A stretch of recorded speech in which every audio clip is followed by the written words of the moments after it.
हनुमान के दर्शन की परंपरा है। अयोध्या एक ऐसी नगरी है, सामान्य नगरी नहीं है। इसने साक्षात परम ब्रह्म का अवतरण देखा है। परम ब्रह्म का अवतरण इसी अयोध्या नगरी में हुआ। राम नगरी बनने का गौरव इसे और विलक्षण बनाता है। भगवान श्री राम अगर अगम, अगोचर और अनंत हैं, तो अयोध्या नगरी का अस्तित्व अनादिकाल से अद्भुत, अलौकिक और अक्षुण्य है। श्री राम नाम ही अयोध्या को संस्कृति के सर्वोच्च शिखर पर बैठाता है। भगवान श्री राम कोटि कोटि जनगण के मन और हृदय में वास करते हैं। प्रधानमंत्री नरेंद्र मोदी पहुंच चुके हैं हनुमानगढ़ी।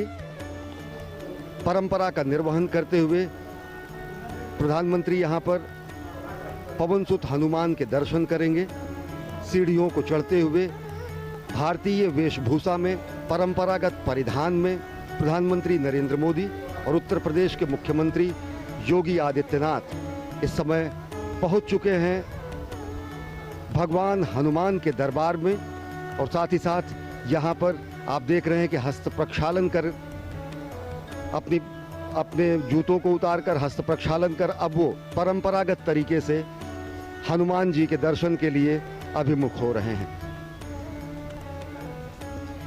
माननीय प्रधानमंत्री महोदय का आगमन हो चुका है हनुमंत लाल के दरबार में और वो अब पूजन अर्चन करेंगे। मुख्यमंत्री उत्तर प्रदेश योगी आदित्यनाथ जी उनके साथ साथ हैं। हनुमान गढ़ी के भीतर प्रवेश करते समय जब आप चलते हैं ये परिक्रमा मार्ग से जिधर से प्रधानमंत्री जी जा रहे हैं, तो हनुमान बाहुक सुंदरकांड, हनुमान चालीसा उत्कीर्ण है संगमरमर के प्रस्तरों पर। और अब जबकि माननीय प्रधानमंत्री जी गर्भगृह के ठीक सामने पहुंच गए हैं और वो पूजन अर्चन परंपरागत ढंग से कर रहे हैं। मनोजवम मारुतुल्य वेगम जितेंद्रियम बुद्धिमताम वरिष्ठम वातात्मजम वानरयूथ मुख्यम श्री राम दूतम शरणम प्रपद्ये। भगवान हनुमान श्री राम भगवान के अनन्यतम भक्त माने जाते हैं और ये परंपरा है कि अयोध्या धाम में पहुंचने वाला हर व्यक्ति सर्वप्रथम भगवान श्री राम के अनन्यतम भक्त पवन सुत हनुमान के दर्शन करेगा। और उसी परंपरा का निर्वहन कर रहे हैं प्रधानमंत्री नरेंद्र मोदी। इस समय हनुमानगढ़ी में मौजूद हैं, पवन सुत की आरती कर रहे हैं। अपने आप में बहुत ही ऐतिहासिक अवसर।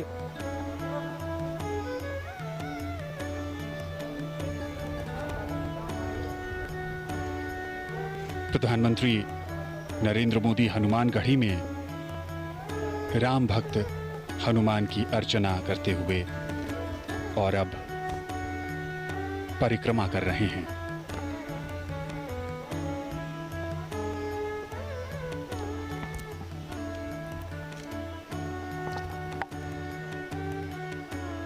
आज एक लंबे इंतजार के बाद वो शुभ मुहूर्त और अब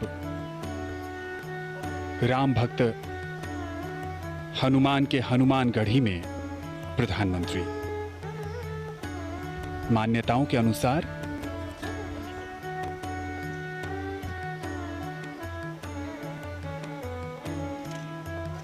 हनुमान जी का राज तिलक यहीं हुआ था। रामदूत अतुलित बलधामा अंजनी पुत्र पवन सुत नामा। भगवान हनुमान पवन सुत कहे जाते हैं और अंजनी पुत्र कहे जाते हैं। और सबसे बड़ी बात जो भगवान हनुमान को रामदूत की जो संज्ञा मिली हुई है वो उन्हें और विशिष्ट और विलक्षण बनाती है। और एक प्रतिबद्धता संपूर्ण विश्व के सामने स्पष्ट रूप से आती है जब खुद भगवान हनुमान ये कहते हैं कि राम काज कीन्हे बिना मोहि कहाँ विश्राम। और आज वही प्रतिबद्धता जो कि कही जाती है कि त्वदीयाय कार्याय बद्धा कटियम, यानी कि मातृभूमि के कार्य के लिए हम प्रतिबद्ध हैं, कटिबद्ध हैं। आज उसी प्रतिबद्धता के परिपूर्ण होने का दिन है और आज प्रधानमंत्री नरेंद्र मोदी के कर कमलों से भूमि पूजन होगा भगवान श्री राम के जन्म स्थल पर दिव्यतम भव्यतम निर्माण मंदिर के निर्माण के लिए। और वो वही प्रतिबद्धता है भगवान हनुमान की प्रतिबद्धता कि राम काज कीन्हे बिना मोहि कहाँ विश्राम। और ये उसी प्रतिबद्धता का प्रस्फुटन है, ये उसी प्रतिबद्धता का उदाहरण है जो कहा जाता है त्वदीयाय कार्याय बद्धा कटियम। माननीय प्रधानमंत्री महोदय को हनुमानगढ़ी की उस परंपरा के अनुसार वो एक भेंट की गई सिर पर एक मुकुट जिसे उन्होंने धारण किया बहुत ही श्रद्धा के साथ। और वो एक प्रतीक होता है कि जो काज वो मन में लेकर आए थे वो पूर्णता को प्राप्त होगा। आशीर्वाद प्रदान होने की एक सनातन परंपरा का निर्वहन किया गया वहाँ के गद्दी नशीन द्वारा। माननीय प्रधानमंत्री जी ने बहुत ही श्रद्धा के साथ उसे ग्रहण किया। अयोध्या आज पूरी तरह से खुशी से नृत्य कर रही है, वो झूम रही है। आज उसके आराध्य उनके इष्ट भगवान प्रभु श्री राम का, जो कि रामलला विराजमान के रूप में जन्मभूमि परिषद में विराजते हैं, उनके भव्य भवन का निर्माण होना है। आज भूमि पूजन के साथ कार्यारंभ होना है। उसी कड़ी में माननीय प्रधानमंत्री महोदय ने हनुमानगढ़ी का दर्शन किया और अब वो जन्मभूमि परिसर की तरफ आएंगे। और रहा सवाल अयोध्या का, तो अयोध्या साक्षी बन रही है उस ऐतिहासिक घड़ी के। ये जो इतिहास लिखा जा रहा है उस इतिहास का साक्षात्कार करना अपने आप में एक दिव्यता की अनुभूति है। अयोध्या का जिक्र जब भी किया जाता है उस धार्मिक शहर के साथ श्री राम और सरयू नदी का महत्व भी हमेशा से ही सामने आता है। रामलला, उनके साथ भाई भरत, लक्ष्मण, शत्रुघ्न, साथ में हैं राम भक्त हनुमान, शालिग्राम और प्रधानमंत्री। हनुमानगढ़ी के बाद अब रामलला के दर्शन और पूजन के लिए आएंगे। राम का रामत्व उनकी संघर्षशीलता में है। राम के संघर्ष से साधारण जनता को एक नई शक्ति मिलती है। कभी न हारने वाला मन, विपत्तियां हजार हैं। राम रोते हैं, बिलखते हैं, पर हिम्मत नहीं हारते हैं। सरयू के तट पर पिछले कुछ दिनों से भव्य तैयारी की गई है। दिव्य आरती का आयोजन किया गया। इस पूरे उत्सव को एक मनभावन रूप दिया गया और विहंगम नजारा अपने आराध्य, अपने प्रभु मर्यादा पुरुषोत्तम राम को अनूठे ढंग से समर्पित ये कार्यक्रम और पूरे अयोध्या नगरी को प्रकाश की रोशनी से जगमग किया गया।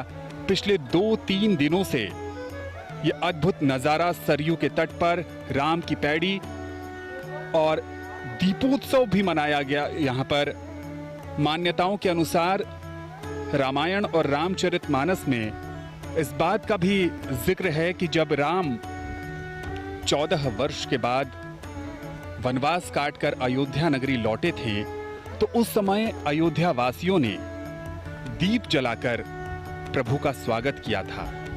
और अब जब अवसर राम मंदिर के निर्माण शिलान्यास का है, भूमि पूजन का है, तो एक बार फिर प्रभु श्री राम की जन्मस्थली अयोध्या ने उन्हें दीपोत्सव के सहारे याद किया, स्वागत किया और उनसे प्रार्थना भी की कि उनकी कृपा से ही ये भव्य और दिव्य आयोजन अपनी संपूर्णता को प्राप्त कर सकता है। पिछले 2 दिनों से दीप मालिकाओं में सजी संवरी अयोध्या राम के पुनरागमन का आभास करा रही है। राम का पुनरागमन अयोध्या में इस मायने में हो रहा है कि भगवान श्री राम का अयोध्या में ही वनवास समाप्त हो रहा है। सरयू तट पर असंख्य दीपों से, जगमगाहट से भगवान श्री राम के पुनरागमन का आभास देश और दुनिया ने किया।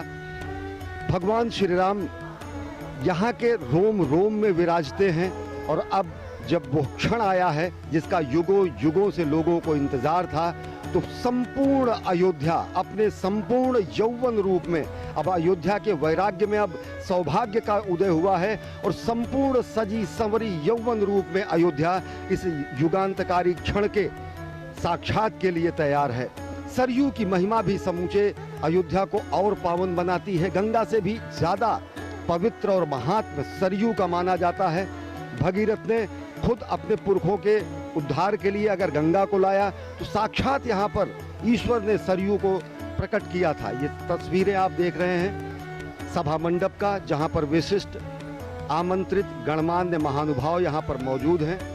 तस्वीरों में आप अनेक लोगों को आप पहचान सकते हैं और साथ ही साथ यह दृश्य है गर्भगृह का, जहाँ पर प्रधानमंत्री नरेंद्र मोदी देश के विद्वत काशी विद्वत परिषद और लब्ध प्रतिष्ठित कर्मकांड विशेषज्ञों की मौजूदगी में अभिजीत मुहूर्त में भूमि पूजन करेंगे।